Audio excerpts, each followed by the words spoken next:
Greetings historians, welcome to Lore of the Dragon. Today we'll be talking about the adventures of one particular cheetah throughout what we know as the first three adventures of Spyro.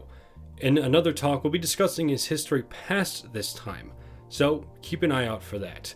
But for now we'll be delving into the history of Hunter the Cheetah throughout the original Spyro adventures. Canonically, Hunter is from the land of Avalar, a place Spyro travels to when he was redirected when entering a portal.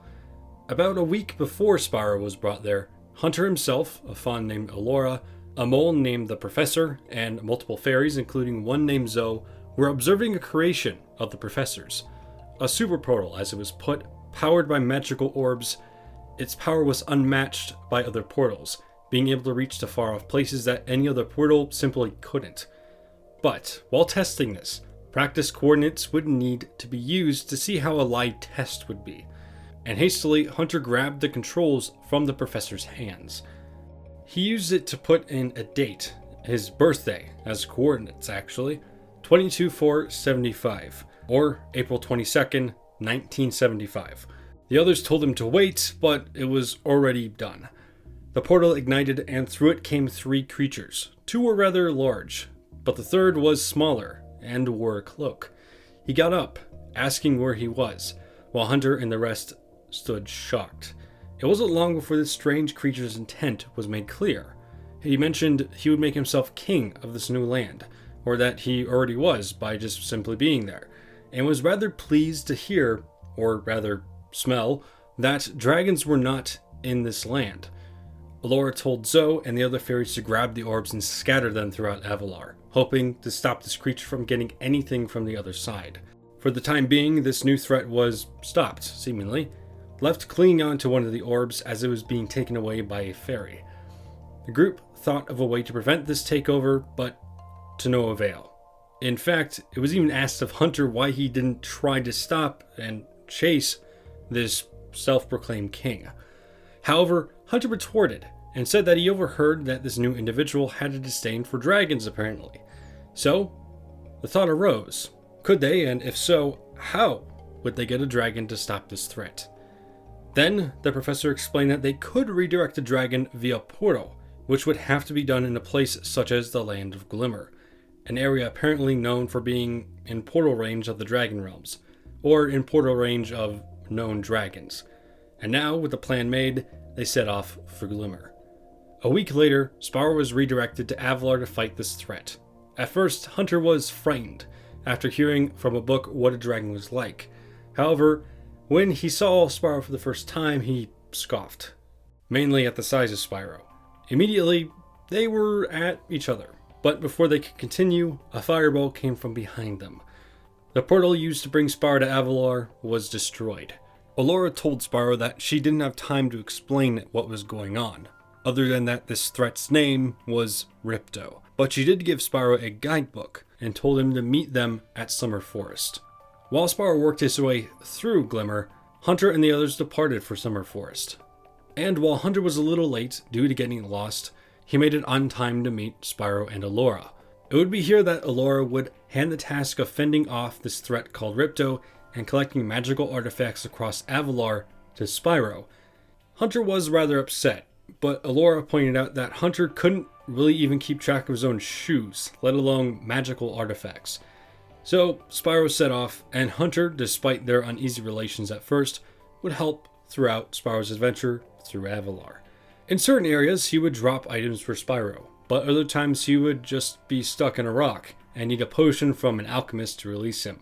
It was in the same world that he got stuck that he would eventually work with Spyro to defeat these Earth Shapers, knocking them down with a bow with arrows that somehow conducted electricity to knock them out. Interesting. We find out that Hunter actually had a scuba diving career, ironically, which is used to benefit Spyro during his adventure through Aquaria Towers, where he would train and have Spyro ride a manta ray of his. There would be a point to some that is called the popcorn game, that would put Hunter's allegiance into question, but after that, it seemed that he would be on the side of Spyro. Around the time of this incident, the super portal would be ignited again, and it would all seem to be going well, but Ripto would show again, and steal the power crystal of the portal. Hunter was told to do something by Laura, but the most he really did was attempt to grab the crystal and tell Ripto to give it back. However, Spyro eventually made his way to Ripto, fighting him finally. Like before, Hunter would assist by dropping various items, particularly elementally charged orbs. However, there would be one more task for Hunter, involving a bear called Moneybags, and the gems he blackmailed off of Spyro throughout Avalar. When Moneybags refused to give up his gems after Ripto was defeated, Allura sent Hunter to get them back, as it were, to great effect. From there, Spyro would leave Avalar, and Hunter would help clean up the mess that was left by Ripto in Avalar, along with the others. It was during this time between the second and third adventures of Spyro that Hunter would seem to have his scuba diving career ended by a shark, for most likely obvious reasons, which could include some really just being scared of sharks. After, he would travel to the Dragon Realms, the land where Spyro lived, and he would get there just in time for the Year of the Dragon, an event and festival hosted by the dragons every 12 years. It is this year where the dragon eggs are delivered to the Dragon Realms by the fairies, and a new generation comes forth. During this time, unbeknownst to many including Hunter, a plot to steal the dragon eggs was underway, coming through a hole in Stone Hill, a world in the Dragon Realms. Presumably, after the festive celebrations, many of the dragons and Hunter himself were tired, and they would rest upon the grass. The thieves from the hole, a cloaked bunny named Bianca, and rhino-looking creatures called Rhinox, moved carefully through Stone Hill, but the bunny stepped on Hunter's tail, causing the cheetah to awake with a cry of pain. Spyro and the other dragons awoke to see the eggs being stolen, and with haste, the dragons tried to stop them. However, the thieves got away. But soon enough, Hunter and Spyro were sent to go after them, to what the dragons called the Forgotten Realms, which was actually the original home of the dragons. Hunter dove in first, but he got stuck for a few moments before a dragon used their tail to force him down the hole.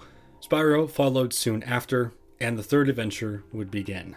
Hunter, like in Avalar, would help Spyro throughout his adventure, from fighting off sheep in flying saucers and space cows, to helping with various other tasks. The adventure would generally be similar to that of the one in Avalar, though it would just be in an entirely separate realm. Both in speed worlds and just randomly, he found eggs and would help give them to Spyro, returning them to the Dragon Realms and saving them from the forces of the Rhinox. In some worlds, he would fly jets of sorts. In others, he would operate boats, showing that he probably had the hang of controlling mechanical vehicles. Now, we did see this in Avalar, but it's more prevalent, at least I think, in the Forgotten Realms. He even had a jetpack somewhere, possibly made by the professor, or maybe somewhere in Avalar they just have those lying around. Honestly, I don't know. Maybe that's something you can speculate about. Now, this is where I have to bring up a hobby of Hunter's, or maybe a profession. Skating. All throughout this adventure in the Forgotten Realms, Hunter was running around along with Spyro, not only collecting eggs, but finding areas to skate in. Spyro was in fact alerted to Hunter's disappearance later on by him not being in one of these skating rings. All throughout the Forgotten Realms, both Hunter and Spyro practiced skating and even faced off against Rhinox teams of skaters. Continuing through the Forgotten Realms, Hunter and Spyro would run into Bianca multiple times. On one occasion, Hunter would be shot by a magical blast, where he'd note that Bianca was rather cute when she was angry. From here, Hunter would save Bianca from a failed magical experiment, to even getting captured and learning from her about the history of the Forgotten Realms. Then the plan of the sorceress, which was to use the hatchling's wings to create an immortality spell. After hearing this, she would free Hunter and help Spyro defeat the sorceress. As well, somewhere along the line, Hunter seems to have picked up his scuba diving career again. As in another world, one particularly underwater, obviously, he was training yet another manta ray. This time it would come with missile launchers, particularly to fight sharks, and Rhinox with what apparently were called JX-5 underwater tracking ammunition. This being some sort of explosive ammunition that he warned Spyro about when he was going to take out the Rhinox. Apparently after Bianca had switched to helping Spyro and Hunter, and after Spyro cleared up the sharks mentioned earlier with Hunter's trained manta ray, he supposedly promised Bianca scuba diving lessons after he seemingly quit. So perhaps there was some influence there, and you'll probably see why. Hunter and Bianca, after the first defeat of the sorceress, would eventually, to the dismay of Spyro, fall in love and celebrate this in a place known as Fireworks Factory. In the end, going from being on opposing sides to helping each other to being eventual lovers. Now, Hunter did try to make sure through a series of individuals that Spyro wouldn't find out, but one thing led to another and Spyro eventually found out. After they'd all find out eventually that the sorceress survived the first battle with Spyro and was most likely using a hidden world as a means to regather her strength, Bianca claimed that Hunter was rather frightened by the prospect that Spyro would have to face the sorceress again. However, Hunter would dispute this claim and say it was actually the other way around. But despite this fear, apparently he had worked on a new toy for Spyro. It was when Hunter traveled to this world the sorceress had locked herself in that he found it hosted the fastest turbo snowboard course. Here, he ran into the champions of this course, a team of Yetis called the Sasquatch 6, who utilized what are called snow discs. Supposedly, according to him, they were souped up, which, given how the race went, was to be determined. While Hunter believed Spyro, once he got there, could beat them, terms were already made. Either Spyro won, or Hunter would have to slide down the entire course with his tongue, as he put it. Now, what we'll say is that Spyro won, and Hunter sliding down the entire track with his tongue most likely never happened, though that's up to you. But this would be both thanks to Spyro's skill, acquired from training with Hunter earlier on, and this toy, or rather snowboard with jets on it, and a pretty cool looking paint job that was made by Hunter for Spyro. Now, after all of this, we see that Hunter attempted to babysit a couple of baby dragons, and apparently found out that it was harder than it looked. Now, this is where we have to put a close to this chapter in Hunter's adventures. And next time, we will pick this back up with the many adventures after Year of the Dragon. But anyway, that's actually going to be it for me. Thank you all for watching. And thank you to Jabby, Shaggy, and Abyssal Blue for the red gems, and Eka Restored and Kiyasu Shin for the blue gems over on Patreon. Anyway, that's going to be it for me. I'll see you all the next time we talk about lore or speculate. Stay safe, historians.